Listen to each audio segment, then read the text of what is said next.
And now the good news. Welcome to the New Thought Media Friday night excitement with the good news. I'm so delighted to be here. I'm Barbara Jean. I am your host for this evening, and I have got some really great stories to share with you today. And we're going to begin with a really funny one. I think I like cats. I like dogs too, but I like cats as well. So meet Fitz, the adventure cat, who loves sleigh rides and hikes in the snow. Well, most cats are happiest curled up in a warm spot indoors, but not Fritz. This 2-year-old feline from southern Ontario, which is where I live, has a taste for adventure, and snow days are his favorite. Fitz's owner, Heidi, says her fearless cat not only enjoys the cold, but actually asks to go outside almost every evening. Outfitted in tiny boots, a jacket, goggles, and even handmade knit hats to keep his ears warm, Fitz looks like a true winter explorer. Fitz tolerates heavy snow just fine, Heidi shared. He has begun asking almost every evening to go outside, starting a new tradition of doing his night business outside. Let's take a look at the video.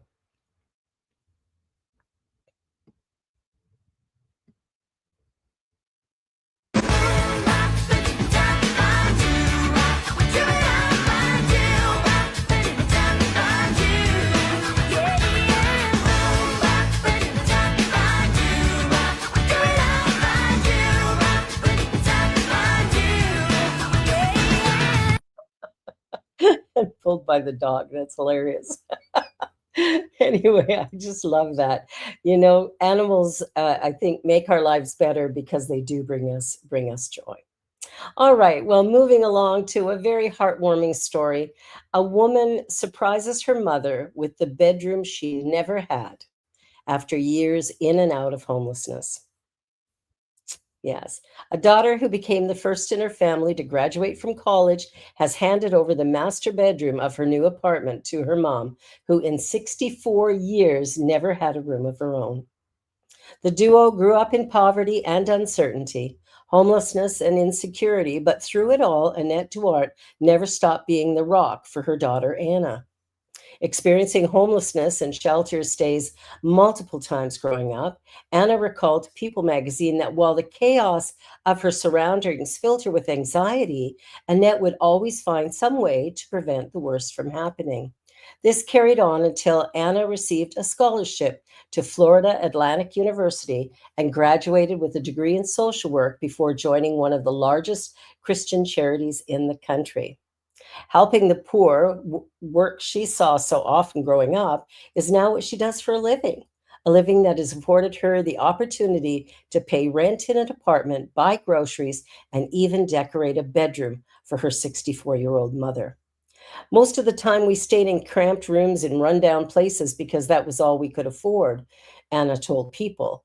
It never felt like home, just a place to survive until the next move. My mom has never had her own room in her entire life, not even as a child.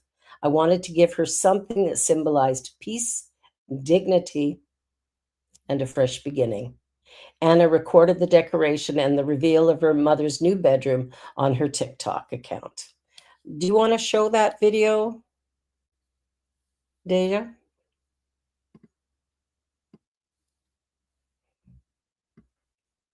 She may not have it handy, so that's okay.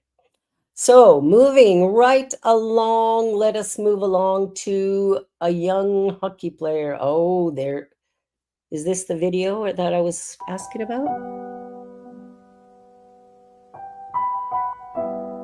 Ah, it is. Yes. Enjoy.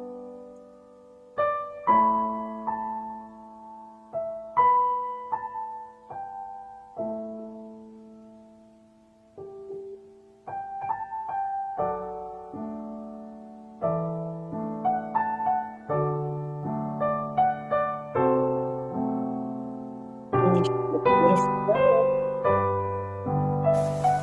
Wow. Pick this picture. This comforter's nice. Mm-hmm. Wow.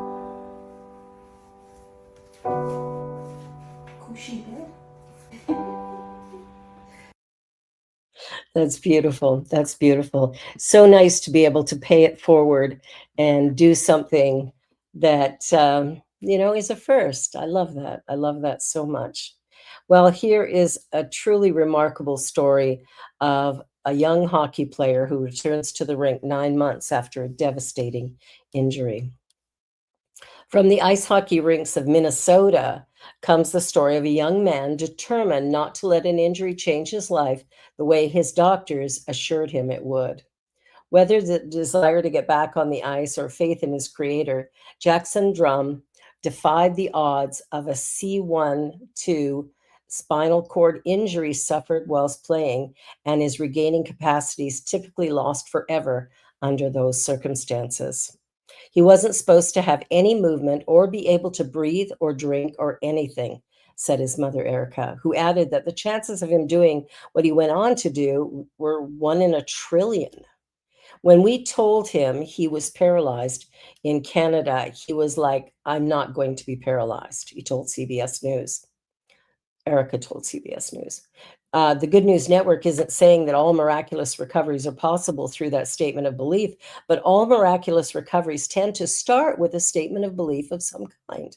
So it was after Drum got injured during a prep school hockey game north of the border, the Minnesota Wild fan then embarked on a 9-month rehab program that saw him ditch the ventilator he was on.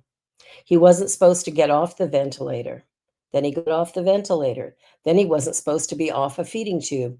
And then he got off a feeding tube. It's so unexpected and it's just like a miracle. He got some movement back in his legs, and his rehab has even included striking hockey pucks. After 9 months, he returned to watch his team play, met up with his coach, and shared the locker room with his teammates, all of whom had by then heard what had happened and were delighted to see him. On Sunday, the Minnesota Wild gave Jackson a great experience, inviting him to the game. And see, I get emotional over all sorts of things, and giving him a suite to share with friends and family. During the break between the first and second periods, they announced his return home on the Jumbotron. Jackson hopes to one day play hockey again, but at the moment, his goals also include showing people that spinal cord injuries are not the end of the period. Wow, what a story of resilience. How beautiful is that? Well, we are going to take a short little commercial break, and then we'll be right back with more good news. You're watching the New Thought Media Network. Back in a minute.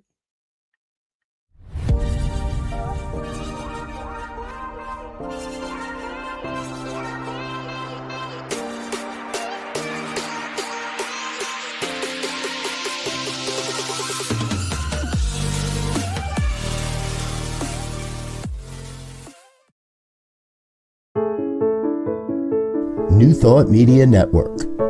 We are a global broadcast network of positive music, media, and entertainment, inspiring humanity's evolution along the journey of enlightenment and creating a world of love, peace, empowerment, and prosperity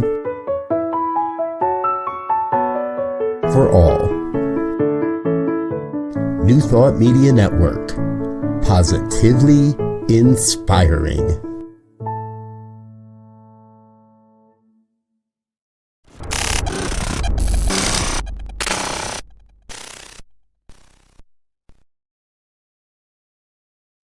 And we're back.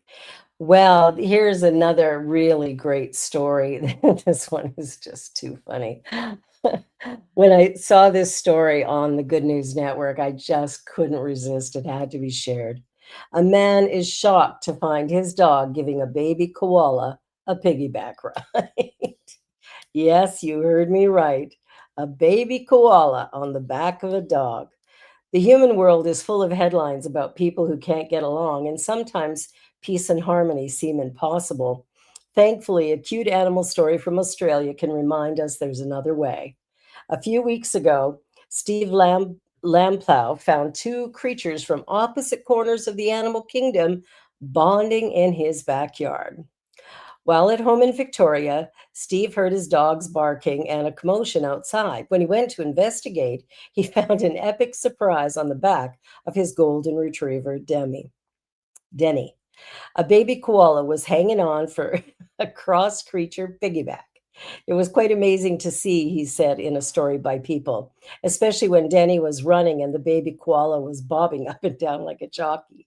Steve also posted pictures on Facebook where commenters speculated that the baby koala likely fell from a tree and Denny simply tapped into her maternal instincts to help the Joey through the ordeal. He posted 3 pictures of the unexpected animal encounter.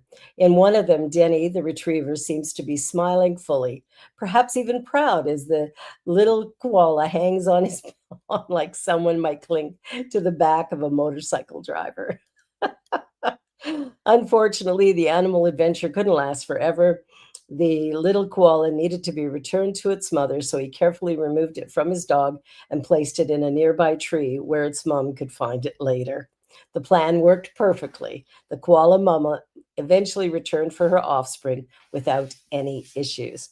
In fact, the only lasting effect seems to be found on the internet, where Steve's Facebook post was warming hearts and spreading joy across social media and now across the New Thought Media Network. How great is that? Love it. Well, here is a tremendous story for anyone who knows anybody who has dealt with Huntington's disease. It's always fatal until it's not. So there is the first time gene therapy has been a success. There's no cure for Huntington's disease, a devastating brain disorder that causes severe motor loss, dementia, and even death.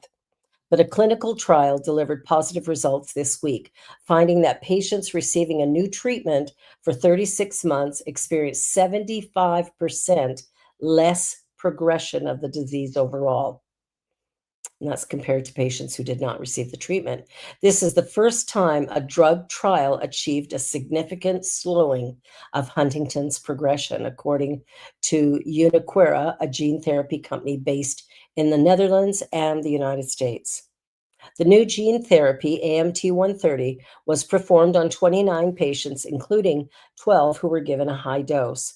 Those given a high dosage of AMT-130 experienced 75% less disease progression as measured by the standard rating scale that incorporates motor, cognitive, and functional measures.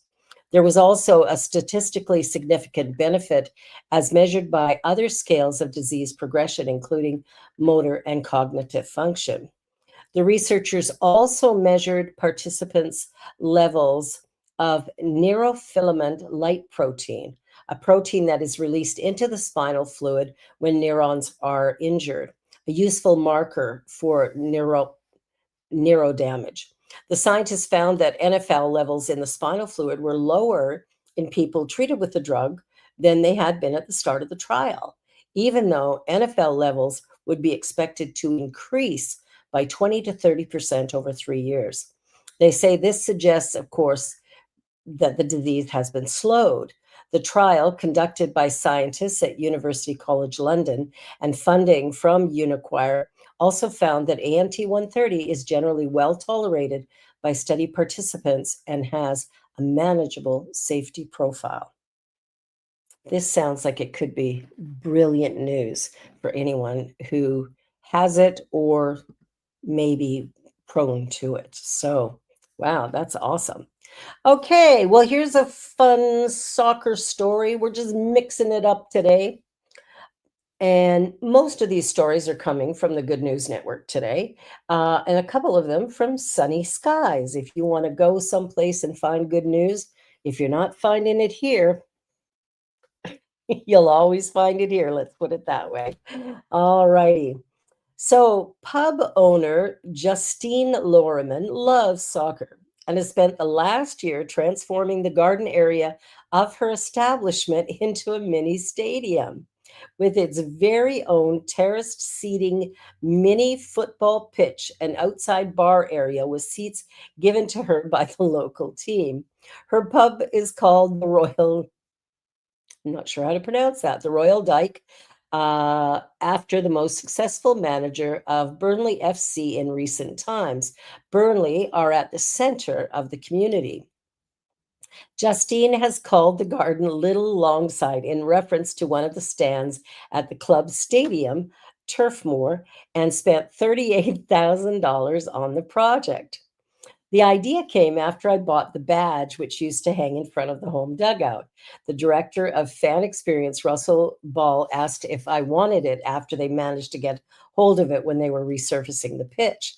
They sold it to raise money for a young season ticket holder called Lucy, who is diagnosed with a neuroblastoma cancer. It was to help pay for her treatment. The lifelong Burnley fans started building the area, which is a 5-minute walk from the club's home ground, in the summer of 2024. She paused the work in the winter before restarting this summer and adding the final touches for the start of the new season.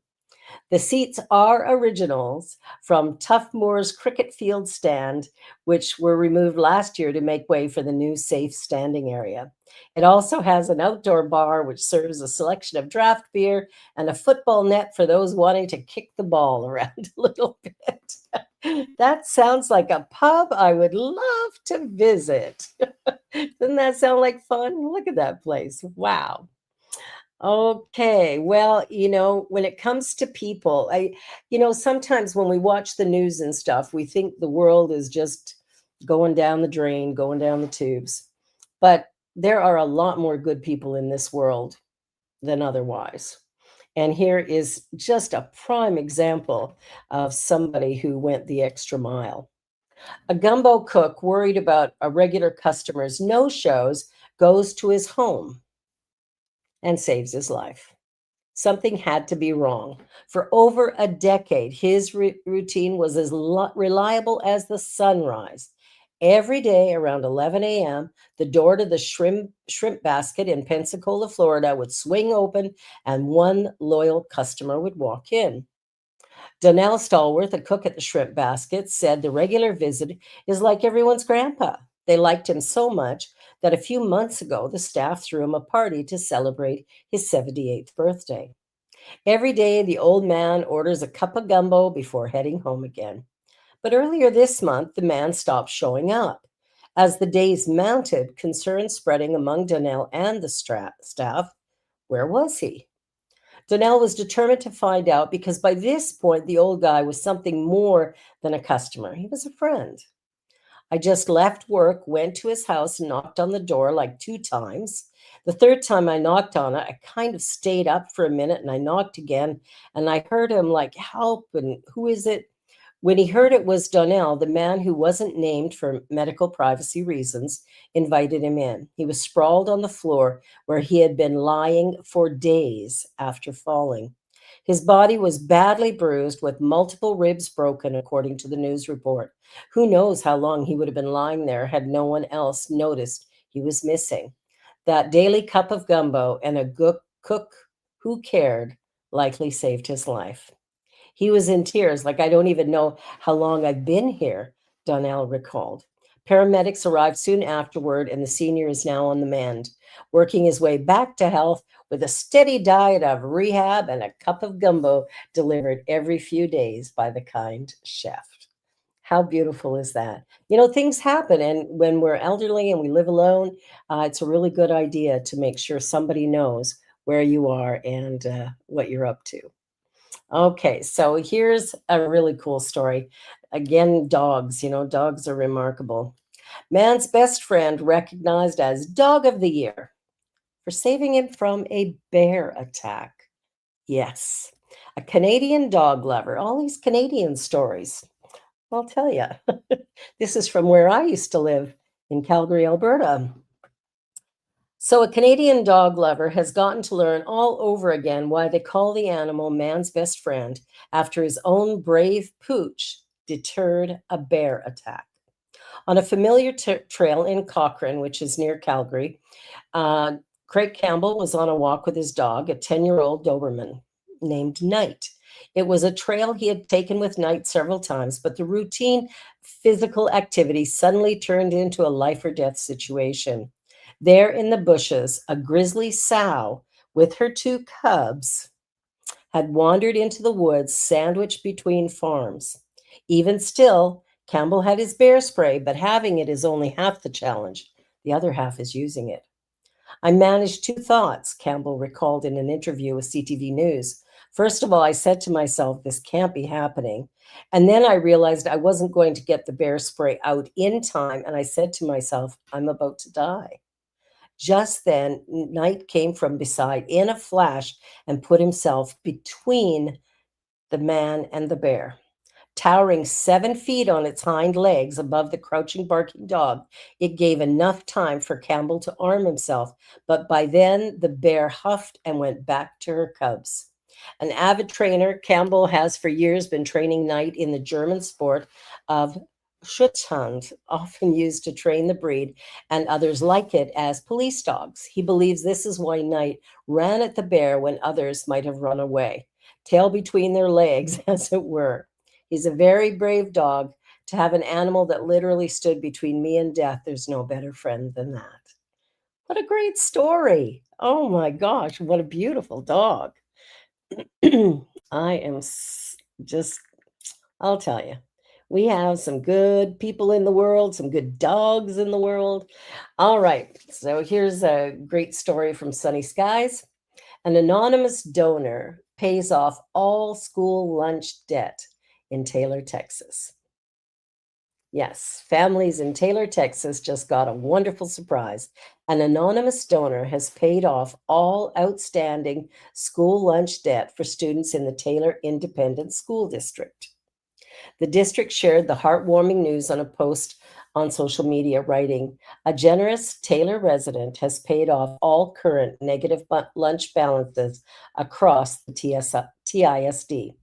We're so grateful for this amazing act of kindness." District officials said they won't be revealing how much debt was cleared or how many students were affected, but the donor asked to remain anonymous. TISD also took the opportunity to remind families that every child is served a meal, no matter their balance or meal status. Every child is served regardless. I love that. Hundreds of community members flooded the district's post with messages of gratitude for the anonymous donor's generosity. Thank you, whoever you are. May blessings come your way. Another added, kindness is contagious. Let's spread it every day like this wonderful person did. So as you're going out in the world, spread some kindness. Spread some kindness. I think that's the order of the day. Oh, here's a story. Wow. When Jennifer McLaughlin was just 9 years old, the world changed forever on a rainy night in Fullerton, California. A devastating car crash took her sister's life, but amid the chaos and heartbreak, one stranger's kindness became a light she would remember for the next 35 years. Jennifer doesn't remember much about that night in 1990, but not the crash itself, not the ambulance nights, not even the cars on the road, but she remembers her. The woman was Rhonda Ray, a young mother who happened to drive by the accident scene. When she saw the wreck, she didn't keep driving. She pulled over. I looked all over and she was standing alone. She was wet, she was in shock, and she was shaking. Rhonda stayed with Jennifer in the rain that night, followed her to the hospital, and refused to leave until her parents arrived. Though they never saw each other again, Jennifer never forgot. I thought about Rhonda throughout my whole life, Jennifer said. Every time I told people my story, Rhonda was always a part of it. For decades, Jennifer carried the memory with her through her time in the military, through moves away from California, and through countless drives past the spot on Harbor Boulevard where the crash happened. Finally, after 35 years, she decided it was time to try and find the woman who showed her such compassion. She turned to social media, posting in the Fullerton Buzz Facebook group. Hi, Fullerton. This is a very long shot. February 17th, 1990, 35 years ago, I was in a car accident. I don't remember much from that day, but I do remember how nice this lady was to me. The community rallied to help, and within days, Rhonda's daughter saw the post.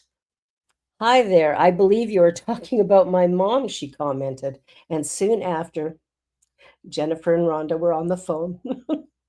both in tears. I'm going to join them.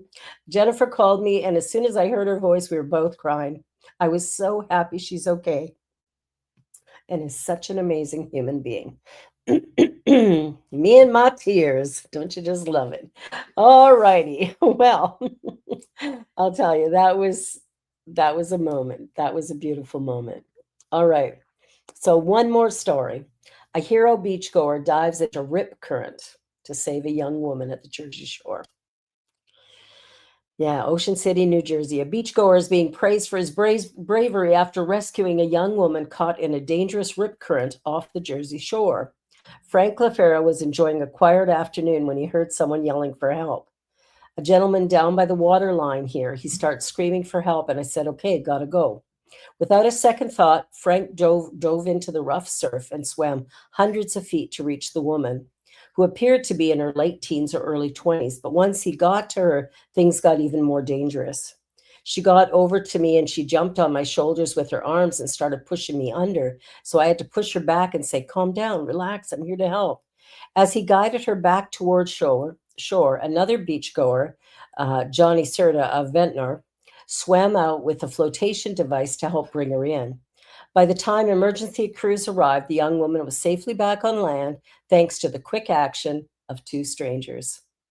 Witness Dominic Doherty said what the man did was truly selfless, adding, they put themselves in danger to save that little girl. After it was all over, the young woman gave Frank a hug and thanked him. That was my reward right there, he said with a smile. Well, everybody, here in Canada, it's Thanksgiving weekend. Yes, we have a long weekend. Thanksgiving is this coming Monday here in Canada, and we'll all be eating our, turkey or ham and, enjoying time with family and friends. And it's a time to say all that we're grateful for. And I want to just say how grateful I am for the good news, how grateful I am for the New Thought Media Network, and all the good work that goes on here. The Reverend Dr. Robert Brzezinski, who founded this station, is really going the extra mile for all of us so that we could have good news, uplifting stories to share, uplifting shows to watch, and something positive, productive, and beautiful in our lives. So to Dr. Robert Brzezinski, his lovely wife, Laura, to their beautiful children, what I want to say is thank you. I am truly grateful to you, to your family, for all that you do and all that you will do moving forward. And I'm just so thankful you started this network. It's given me a place to have a voice and so many others. So thank you. God bless you. And have a wonderful weekend. And when November rolls around, we'll send more gratitude. Have a great weekend, everyone. Know that you are loved and appreciated. Bye for now. I'm Barbara Jean. I'll see you again next week. On behalf of everyone at New Thought Media Network, thank you for being a member of our virtual family.